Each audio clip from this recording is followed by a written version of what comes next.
Hundreds of students have gathered at the Brighton Dome to celebrate National Student Pride, the LGBT Student Festival now in its 8th successive year. Letters of support have been received from the Prime Minister, David Cameron, Deputy Prime Minister, Nick Clegg, and Leader of the Opposition, Ed Miliband.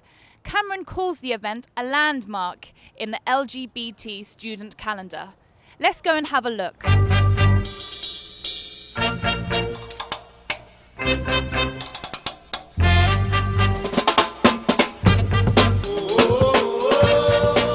Welcome all to this year's Pride, especially for the student. A pride for proud and gaily loud, young people smart and prudent. Here we are from near and far to wander round carefree, without a worry in the world about our sexuality. Because does it really matter for which team we play? Let's take this chance to sing and dance, be merry and be gay.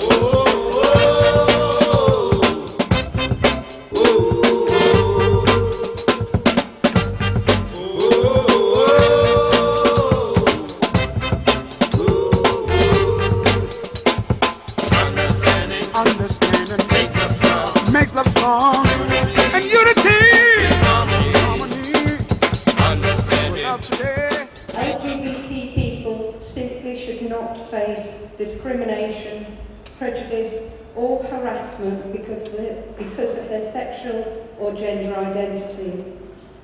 A city that is positive about what it brings together and at the same time confident in its differences is one that will enjoy a better future.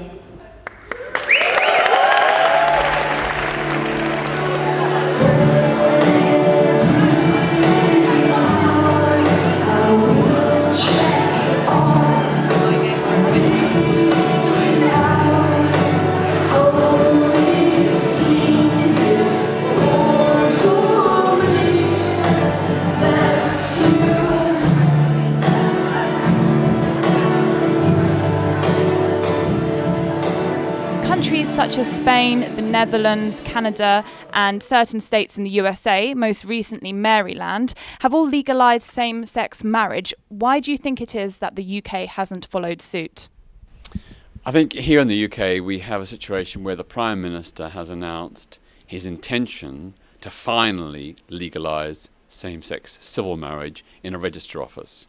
That is the result of a very long campaign, a very sustained campaign. During the years of the Labour government, the then Labour government and the then Conservative opposition did not support marriage equality, but now they have. And I think the key change was the filing of the case in the European Court of Human Rights in February 2011, when 4 same-sex couples and 4 opposite-sex couples filed a joint application to the European Court of Human Rights calling for an end to the ban on same-sex civil marriages and opposite-sex civil partnerships. The idea is to reach a situation where in Britain civil partnerships and civil marriages are open to both same-sex and opposite-sex couples without discrimination. The government is listening and is responsive, but also is aware that sooner or later there's a high probability that the European Court will rule that the ban on same-sex marriage is illegal. The downside is, of course, the Prime Minister is not agreeing to end the ban on heterosexual civil partnerships and not agreeing to allow faith organisations who wish to conduct same-sex weddings to do so.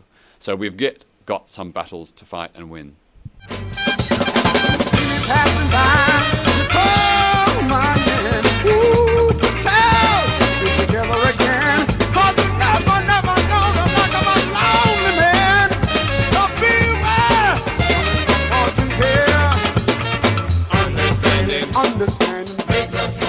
What do you think has been your biggest achievement so far in terms of campaigning? I think it's very difficult to identify any one single campaign. And I see myself as just one person among many.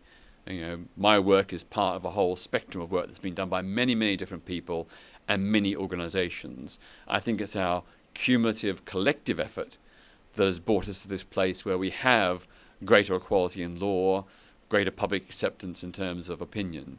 God,